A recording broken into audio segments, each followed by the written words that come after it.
성경에서 복음서 하면 어떤 책이 떠오르십니까? 마태복음, 마가복음, 누가복음, 요한복음이죠. 이 네 권의 말씀을 하나로 묶어서 복음서라고 부릅니다. 자, 그럼 이 복음서의 핵심이 들어있는 말씀은 뭘까요? 많은 사람들이 요한복음 3장 16절 말씀을 꼽습니다. 하나님이 세상을 이처럼 사랑하사 독생자를 주셨으니 이는 그를 믿는 자마다 멸망당하지 않고 영생을 얻게 하려 하심이라. 이 말씀은 인간의 죄 때문에 파멸의 길을 가게 되었지만 하나님께서 예수님을 보내셔서 우리 죄를 대신 지고 십자가에 달려 죽게 하시고 이 때문에 우리가 죄와 사망에서 벗어날 수 있게 되었다는 것을 가르쳐 줍니다. 이제 예수님을 믿는 자는 멸망이 아니라 영생의 축복을 누리게 된다는 진리를 선포하고 있죠. 그래서 요한복음 3장 16절 말씀을 복음의 정수라고도 부르는 겁니다. 자, 그럼 구약 성경에는 신약 성경의 복음서 같은 책이 없을까요? 있습니다. 창세기, 출애굽기, 레위기, 민수기, 신명기, 뭡니까? 모세오경입니다. 그럼 모세오경 안에도 핵심을 전하는 말씀이 있을까요? 있습니다. 출애굽기 19장 4절 이하의 말씀입니다. 내가 애굽 사람에게 어떻게 행하였음과 내가 어떻게 독수리 날개로 너희를 업어 내게로 인도하였음을 너희가 보았느니라. 세계가 다 내게 속하였나니 너희가 내 말을 잘 듣고 내 언약을 지키면 너희는 모든 민족 중에서 내 소유가 되겠고 너희가 내게 대하여 제사장의 나라가 되며 거룩한 백성이 되리라. 어떻습니까? 제가 설교할 때 자주 인용한 말씀입니다. 이 말씀을 반복해서 전했던 이유를 이제 아시겠죠? 이 말씀이야말로 구약 전체가 전하고자 하는 핵심이 들어있기 때문이에요. 자, 이 말씀을 보십시오. 하나님이 이스라엘을 어떻게 구원하셨는지를 밝히고 있죠. 마치 어미 독수리가 자기 새끼를 날개로 업어서 인도한 것처럼 하나님께서는 이스라엘을 애굽에서 구원하시고 그들을 광야 시내산으로 인도하셨습니다. 구원의 은혜를 베푸신 거예요. 또 이 말씀은 왜 하나님께서 이스라엘을 애굽에서 구원하시고 가나안 땅으로 이끌고자 하시는지를 가르쳐줘요. 제사장의 나라를 세우기 위해서인 거예요. 하나님의 말씀을 듣고 순종하는 거룩한 백성이 되게 하기 위해서인 겁니다. 이것을 정확히 알고 있어야 계속해서 이어지는 성경 말씀을 올바로 이해할 수 있는 거예요. 왜 하나님께서 이스라엘 백성들에게 우상 숭배를 금하셨는지, 왜 거룩한 것과 속된 것, 정한 것과 부정한 것을 구별하고자 하셨는지, 왜 제사 제도를 가르쳐 주셨는지, 왜 바른 삶의 길을 그토록 강조하셨는지를 알 수 있는 거예요. 결국 이 모든 게 제사장의 나라를 세우고 거룩한 백성이 되게 하기 위해서였던 겁니다. 하나님께서 그들에게 가나안 땅을 주겠다고 약속하신 것은요, 그 땅에 들어가서 부귀 영화를 누리며 잘 먹고 잘 살라는 게 목적이 아니에요. 하나님만 섬기는 제사장의 나라, 하나님의 말씀으로 세워지는 거룩한 백성이 넘쳐나는 그런 민족이 되게 하기 위해서인 거예요. 그래서 이방 백성들이 그 이스라엘이 사는 모습을 보면서 감격하여 하나님께 돌아와 거룩한 주의 백성이 되게 하게 하는 것, 이게 하나님께서 그들에게 구원해 주시고 가나안 땅으로 이끌려는 목적이었던 거예요. 이처럼 하나님은 그들에게 선교의 비전을 심어주신 거예요. 하나님의 꿈을 보여주신 거죠. 자, 그렇다면 이스라엘 백성들은 무엇을 바라봐야 됩니까? 뭘 기대해야 되는 거예요? 가나안 땅입니까? 아니면 하나님의 비전입니까? 현실적으로 본다면 가나안 땅에 돌아서 집도 짓고 농사도 짓고 가축도 키우면서 가족과 행복하게 사는 걸 꿈꿀 거예요. 그게 나쁜 건 아니죠. 지금까지 그들이 얼마나 애굽 땅에서 고생을 하면서 살아왔습니까?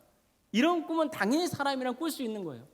이제 나는 가나안 땅에 들어가면은 정말 우리 가족과 함께 오손도손 행복하게 살 수 있겠지. 이제 농사도 짓고 가축도 키우면서 재밌게 살 수 있겠지. 그런 꿈을 꾼다는 게 잘못된 건가요? 아니에요. 괜찮아요. 그러나 그럼에도 불구하고 이건 가나안 땅을 주시려는 하나님의 비전이 아니에요. 제사장의 나라, 거룩한 백성이 되는 것, 이게 하나님이 주신 비전입니다. 그래서 하나님께서는 아예 처음부터 토지는 다 내 것이다, 이렇게 못을 박으셨던 거예요. 내가 너에게 가나안 땅에 들어가서 살게 하는 것은 맞아. 그러나 그 땅은 내 거야. 너의 것 아니야. 오해하지 마. 이거예요. 희년제도를 만드셔서 50년째가 되는 때에 땅을 원주인에게 돌려주라 하신 것도 다 이런 이유 때문인 거예요. 하나님이 가나안 땅을 주겠다고 약속하신 것, 그것은 그 땅에 들어가서 하나님의 꿈을 펼치라는 뜻인 거예요. 구원의 은혜를 입은 백성답게 제사장의 나라 거룩한 백성이 되라는 거예요. 이처럼 하나님께서는 그들에게 세상의 부귀영화가 아니라 선교의 사명을 주신 거예요. 그래서 하나님께서는 이스라엘 애굽에서 구원하신 다음에 곧바로 가나안 땅을 이끌지 않으시고 시내 광야에서 1년간 머물게 하시면서 그곳에서 신학 훈련을 시켰던 거예요. 실제로 이 시기 동안 그들이 배운 것은 전쟁을 대비한 훈련이 아니에요. 근데 가만 보세요. 그들은 가나안 땅에 들어가려면 어떻게 해야 됩니까? 가나안 땅에 사는 족속들과 싸워야 되잖아요. 전쟁해야 돼요. 그러면 뭘 익혀야 되는 거예요? 전쟁 기술을 익혀야 되죠. 그러나 하나님은 그걸 가르쳐주지 않았어요. 이와는 전혀 무관한 신앙 훈련만 시켰어요. 이제 그 일을 하시겠죠. 민수기도 마찬가지예요. 민수기는 지금이라도 당장 가나안 땅을 향해 진격할 것 같은 분위기로 시작해요. 하나님께서는 20세 이상 되는 남자의 수를 파악하라 하시잖아요. 전쟁에 나가서 싸울 만한 남자의 수를 파악하라고 하신 거예요. 또 각 지파별로 지휘관을 세우라 하셨어요. 진을 치거나 행진할 때 각 지파가 어디에 위치하고 있어야 되는지 그 자리까지 일일이 배치해 주셨어요. 지파를 상징하는 깃발도 둘러 하셨어요. 겉으로 보면 영락없는 군대잖아요. 그런데 이스라엘을 보면 여느 군대와는 다른 면이 있는 거예요. 그 대표적인 게 뭡니까? 하나님이 임재하신 성막이 그 공동체의 중심에 세워져 있어야 돼요. 또 민수기를 보면 전쟁에 참가해야 하는 전투 요원보다는 오히려 성막을 위해서 봉사하는 제사장이나 레위 지파에 관한 내용을 더 자세히 전하고 있습니다.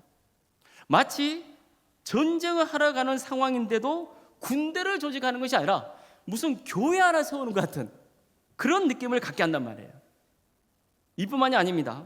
이제 본격적으로 군대 대용도 갖췄고 가나안 땅을 향해 떠나야 하는 상황인 같은데 또 민수기 5장을 보면은 뜬금없이 이미 레위기에서 다 가르쳐진 말씀이 등장하는 거예요. 정결 규정입니다. 우리는 이미 레위기에서 음식 규정이나 피부병이나 유출병, 곰팡이균 등에 이르기까지 다양한 사례를 통해서 정결 규정에 관해서 말씀을 나눈 적이 있어요. 그런데 오늘 본문을 보면 또다시 나병 환자나 유출증이 있는 자, 그리고 시체를 만진 자는 이스라엘 진영 밖으로 내보내라, 이런 말씀을 하고 있는 거예요. 이것은 더럽고 부정하기 때문이죠. 물론 지금 우리는 더 이상 정결 규정을 지키고 있지 않습니다. 그러나 정결 규정을 통해서 하나님이 가르쳐주려 하신 신앙의 정신만은 지켜야 되는 거예요. 그게 뭡니까? 거룩한 것과 속된 것, 정한 것과 부정한 것, 그것을 잘 구별할 줄 알아야 된다는 거예요. 다시 말해서 본문에서 예를 들고 있는 피부병, 유출증, 시체는 죄를 상징하고 있는 거예요. 자, 그럼 이 말씀은 무슨 의미겠어요? 하나님의 군대는 반드시 죄로부터 멀어져야 한다는 거예요. 하나님의 군대는 가나안 백성들과 싸우기 전에 반드시 죄와 맞서 싸워 이겨야 돼요. 외부의 적과 대적하기 전에 이스라엘 군대는 정결하게 돼야 되는 거예요. 어느 나라건 죄악으로 부패하며 망구의 길을 가게 되는 거예요. 아무리 겉으로 강해 보이고 잘 사는 것 같아도 부정부패로 물든 나라는 망하는 거예요. 하나님의 공의와 정의가 바로 세워져야 하는 거예요. 그 절대적인 이유가 여기에 있는 겁니다. 그래서 우리나라도 반드시 바른 윤리관을 확립해야 돼요. 하나님의 정의와 공의가 세워져야 되는 거예요. 이게 하나님의 창조 섭리이기 때문입니다. 특히 성도는요, 올바른 윤리관을 넘어서 거룩한 하나님의 자녀다운 삶을 추구해야 돼요. 그게 나도 살고 가정도 살고 민족이 사는 길이에요. 따라서 거룩한 삶을 추구하는 것은 나와 이웃을 사랑하는 행동이고 애국의 길인 거예요. 신약시대에 복음을 전했던 바울도 이렇게 가르쳤어요.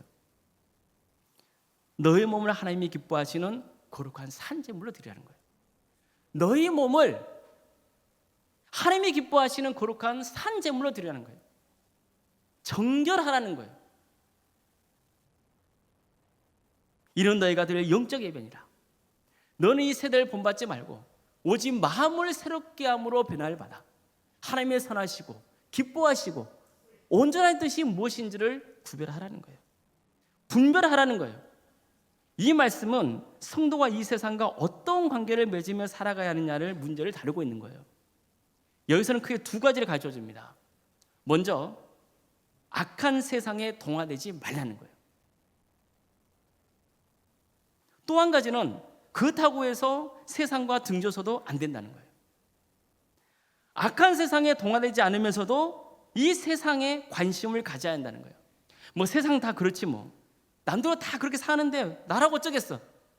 그러지 말라는 거예요. 또 세상 일에 무관심해서도 안 돼요. 왜 그렇습니까? 우리는 세상에 비치며 소금으로 부름받았기 때문이에요. 우리가 사는 세상은 하나님의 선교지예요. 그렇기 때문에 세상의 악한 문화에 동화되면 안 되고 세상과 등져서도 안 되는 거예요. 옳고 그른 것을 바르게 분배할 수 있어야 됩니다. 늘 마음을 새롭게 해서 하나님의 뜻이 이 땅에 이루어지도록 힘써야 되는 거예요. 부활하신 예수님도 제자들에게 이렇게 말씀하시잖아요. 오직 성령이 너에게 임하시면 너희가 권능을 받고 예루살렘과 온 유대와 사마리아와 땅끝까지 이르러 내 증인이 되리라. 이렇게 말씀하시죠. 악한 세상에 동화되지 말고 성령 충만한 자가 되라는 거예요. 죄악으로 넘쳐난 세상 속에서도 예수님을 믿는 성도답게 거룩하게 살라는 거예요. 어디서든지 내 증인이 되라는 거예요. 무슨 말씀이에요? 선교하라는 거예요. 민수기는 처음부터 인구조사에 관한 내용이 나오고 레위 지파에 관한 것과 또 오늘 본문처럼 정결 규정에 관한 내용이 나와요. 숫자도 많이 등장해요. 사람 이름도 많이 나와요. 그러니까 내용이 복잡해요. 별 재미가 없어요. 민수기 요즘 통독하십니까? 감사합니다. 어렵잖아요, 사실은요. 그렇지만 민수기 1장부터 오늘 본문에 이르기까지 강조하고 있는 핵심은 사실 아주 단순하고 선명합니다. 첫째, 반드시 하나님이 인지하시는 성막 중심으로 살아야 한다는 거예요. 그들의 진영 중앙에는 늘 성막이 자리 잡고 있어야 돼요. 이스라엘은 오직 하나님 중심의 신앙 공동체가 되어야 된다는 거예요.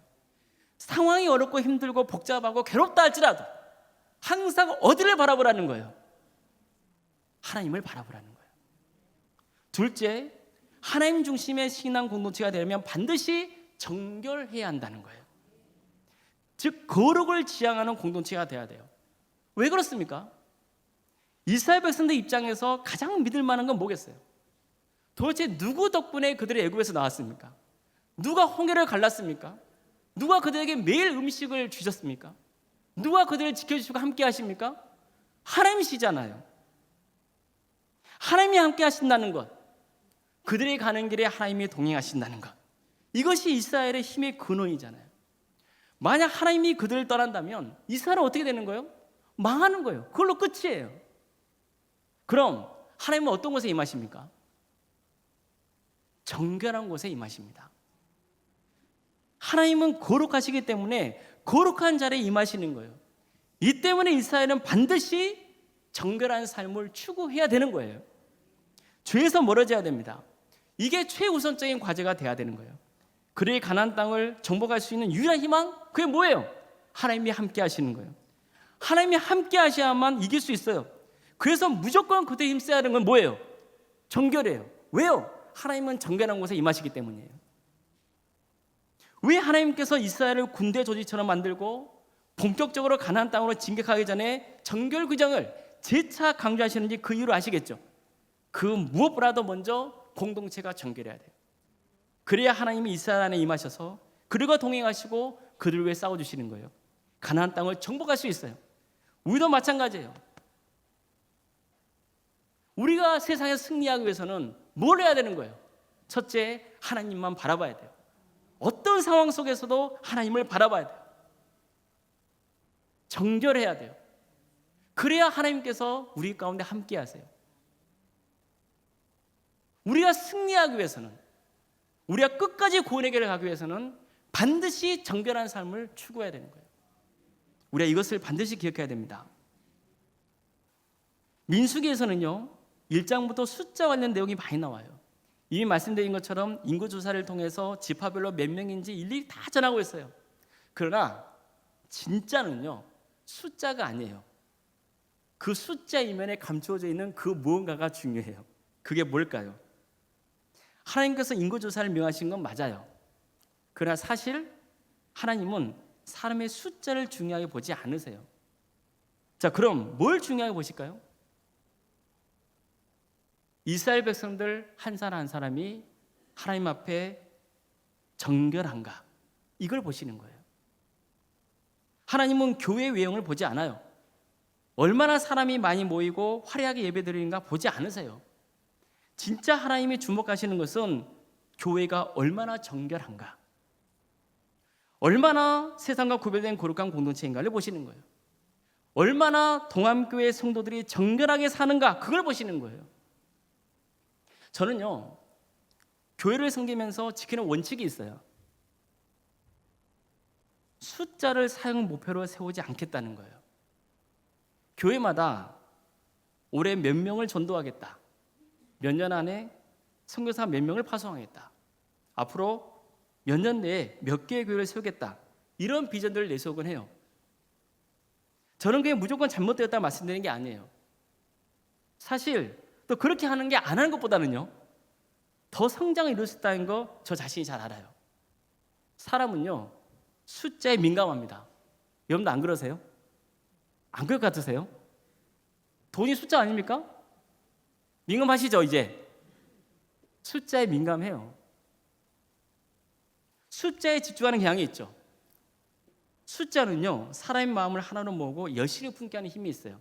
게다가 무엇만 더하면요, 사람 날아다닙니다. 뭘까요?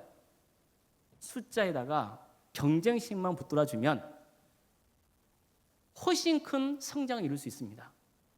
그래서 실제로 회사에서도 이런 방법을 사용하잖아요. 그렇지만 제가 그렇게 교회를 섬기고 싶지 않은 이유가 있어요. 자칫 제 자신이 숫자에 매몰돼서 우리 성도님들이 숫자를 버릴까 봐, 그게 염려가 되기 때문이에요. 제가 그만큼 연약하기 때문이에요. 제가 성도님들의 신앙의 성장에는 관심이 없고 성도 수가 몇 명인가에 관심을 가는 그런 목회자가 되고 싶지 않은 거예요. 저는 20대 중반부터 처음 아동부 교육전사 사역을 시작했습니다. 저 이전에 사역했던 전도사님이 너무 잘 선교해 주셔서 아동부가 꽤 성장했어요. 전도사 사역이 처음이기도 하고 여러 가지 면에서 부족한 점이 많았어요. 그래도 또 열정이 있었어요. 여러분 있잖아요, 잘 모르면서 열정이 뜨거운 거요, 그거 엄청 문제 있는 겁니다. 그 위험한 사람이에요. 제가 그랬다고요. 그때 아동 선생님들 저 때문에 고생 엄청나게 많이 했습니다. 그런데 열심히 한다고는 하는데 막 문제가 생기기 시작하는 거예요. 갈수록 예배를 드리는 학생들 숫자가 줄어드는 거예요. 처음에 난감했어요. 왜 그런지 모르겠고 이유를 모르니까 어떻게 할지 모르겠더라고요.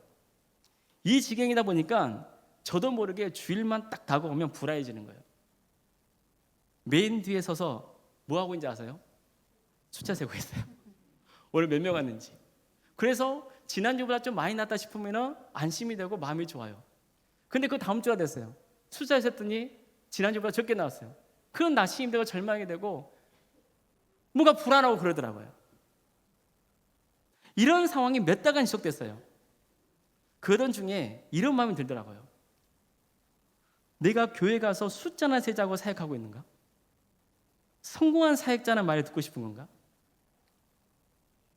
이런 생각이 드니까 제 문제점이 보이더라고요.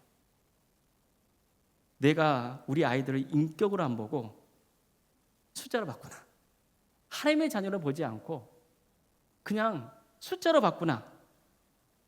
이런 반성이 되더라고요. 제 자신이 참 부끄러웠어요.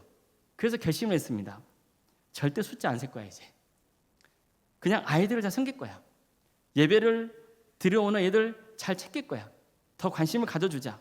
예배에 집중하자. 최선을 다해서 말씀을 전하자. 그만 선생님들 괴롭히고 너나 잘하자. 이런 마음을 품었어요. 그렇게 몇 달간 사역했어요. 토요일에는 선생님들과 아파트 단지 막 돌면서요, 전도하고 이것도 해보고 저것도 해보고 나를 열심히 했어요. 근데 어느 날 주일에 보니까요, 이상하게 애들이 좀 많은 것 같아요. 그래서 또 옛버릇이 더 져서 숫자를 세기 시작했어요. 그랬더니 이전보다 많아졌더라고요. 그때 제가 크게 배운 게 있어요. 하나님은 한 영혼을 사랑하시고 그 영혼이 주님의 품으로 돌아오기를 바라신다는 거예요. 하나님은 얼마나 사람이 많이 모이느냐는 숫자를 중요해 보신 분이 아니라 한 영혼 한 영혼을 귀히 여기시고 그 영혼의 신앙의 자라기를 기대하신다는 것, 그걸 깨달았습니다. 또 이렇게 섬기다 보면은 하나님께서 구원받을 영혼들을 보내주신다는 것을 깨달았어요. 하나님은요, 이스라엘 백성들의 인구수를 파악하게 하시고 각 지파별로 진영도 갖추게 하셔서 가나안 땅에 행군할 수 있는 대응을 갖추게 하셨어요. 그러나 하나님이 정말 중요하게 여기시는 것은 공동체의 규모가 아니에요. 그 공동체 안에 죄가 침투하지 않게 하는 거예요. 이스라엘 백성들 한 명 한 명이 정결한 성도로 바로 서는 거예요. 한 사람 한 사람이 거룩한 성도로 세워지는 것, 그래서 그 공동체가 거룩해지는 것, 이게 하나님의 비전입니다. 하나님은 정결 규정에 가는 것만 아니라 이웃에게 피해를 입혔을 때 어떻게 해야 하는지를 가르쳐 주세요. 이 역시 이미 레위기에서 살펴본 적이 있잖아요. 이웃의 물건을 훔쳤어요. 근데 안 훔친 것처럼 거짓말 했단 말이에요. 딱 잡아댔어요. 근데 며칠 있다 보니까 양심이 찔리고 괴로워요. 그래서 어떻게 해요? 하나님께 죄송하다고 회개했어요. 그리고 끝이에요? 그럼 안 되잖아요. 어떻게 해야 돼요? 본 주인에게 가서 사과를 하고 물건을 돌려줘야죠. 성경에서는 그 물건 값의 5분의 1에 해당하는 배당금도 줘야 된다고 하는 거예요. 배상금도 줘야 된다고 그러는 거예요. 진정으로 용서를 구하고 그에 대한 대가와 책임을 치르라는 거예요. 이것은 무엇을 가르쳐주고 있는 겁니까?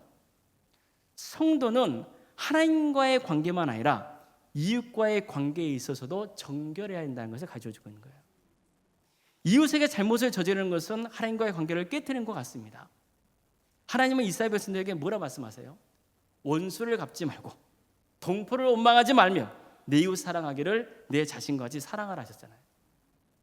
가나안 땅에 들어가서 농사에 짓거든 수확할 때 반 모퉁이를 어떻게 하라고요? 그냥 놔두라고요. 수확하다 보면은 이삭이 떨어질 수도 있고, 그렇죠? 열매가 떨어질 수도 있잖아요. 그거 어떻게 하라고요? 모으지 말고 놔두라고요. 뭐 때문이죠? 가난한 자, 거류민들이 그걸 먹도록 하기 위해서 남겨두라는 거예요. 너희도 애굽 땅에 살 때 나그네의 서름을 겪지 않았느냐? 그러니 너는 이방 나그네를 학대하지 말라 했어요. 이처럼 하나님이 강조하신 것은 이웃을 배려하고 존중하며 주님 안에서 더불어 살아가는 거예요. 하나님이 베푸시는 은혜를 나누는 삶, 하나님의 정의와 공의를 행하는 삶, 이런 거라고요. 하나님을 믿고 예배하며 하나님의 뜻을 행하는 거룩한 백성, 그 백성이 되라고 그들에게 가나안 땅을 허락하신 거예요. 성도 여러분, 우리가 정결한 삶을 추구하는 이유는 명확합니다. 하나님이 함께 하셔서 그분이 베푸신 축복을 누리기 위한 거예요. 하나님께서 우리를 구원해 주시고 함께 해주시는 목적을 이루어두기 위한 거예요. 오늘도 2024년 12월입니다. 시간이 빠릅니까? 느립니까? 시간이 빠르다는 것은 그만큼 나이가 많이 드셨다는 뜻이겠죠. 참 시간이 빨라요.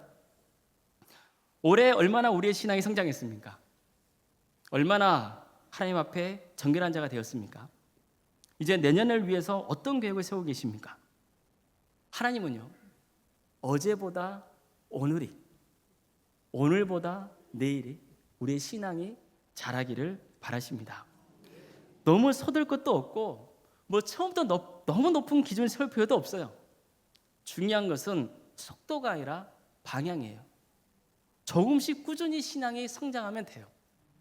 하나님만 바라보는 것, 하나님의 임재를 구하면서 정결한 삶의 길을 가는 것, 이것을 꾸준하게 행하면 되는 거예요. 어제보다 오늘이, 오늘보다 내일이 내 성품이 좀 더 나아지면 돼요. 예배드리는 태도가 어제보다 더 나아지면 돼요. 이웃을 대하는 태도가 좀 더 나아지면 돼요. 그래서 나의 신앙이 자라가는 기쁨을 누릴 수 있기를 바랍니다. 하나님이 왜 나를 이 땅에 보내주셨는지, 왜 나를 구원해 주시고 믿음을 주셨는지를 깨달아 가시길 바랍니다. 저의 소망이 뭐겠어요? 도안교회 섬기는 담임 목사로서 소망이 뭐겠냐고요? 우리 성도님들의 신앙이 어떻게 되는 거죠? 어제보다는 오늘이, 오늘보다는 내일이 자라는 거예요. 신앙이 성숙해지는 거예요. 그걸 보면서 기쁘죠. 그런데 또 어떤 경우가 있을까요? 잘한다 싶은데 다시 주저앉고 그런 경우가 있을 수 있잖아요. 그럼 어떻게 할까요? 방법이 있나요? 또 세워가야죠. 어제보다는 또 오늘이, 오늘보다는 내일이 우리의 신앙이 성장하기를. 그래서 한 사람 한 사람의 성도들의 신앙이 자라면, 정결해지면 우리 도함교회 공동체가 어떻게 되는 거예요? 정결해지는 거예요. 우리 한 사람 한 사람에게 하나님의 영이 임하시고 우리 도함교회 하나님의 영이 임하시는 거예요. 하나님이 함께 하십니다. 이런 역사가 우리 가운데 있기를. 그래서 어제보다는 오늘이, 오늘보다는 내일에 내 모습이 하나님 보시기에 더욱 아름답기를 주님의 이름으로 축복합니다. 기도하시겠습니다. 사랑의 하나님, 늘 말씀을 통해서 우리를 깨워주시니 감사드립니다.